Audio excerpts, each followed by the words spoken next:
Guys, I want to introduce belly button cupping with navel cupping. How important it is can we tell directly from the tongue. How I perform belly cupping.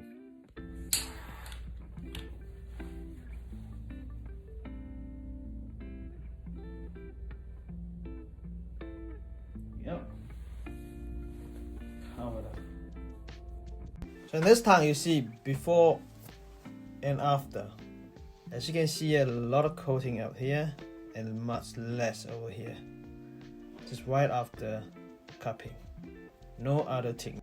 And that's before, that's after. As you can see, a lot of redness over here. That's because a lot of the coating is gone.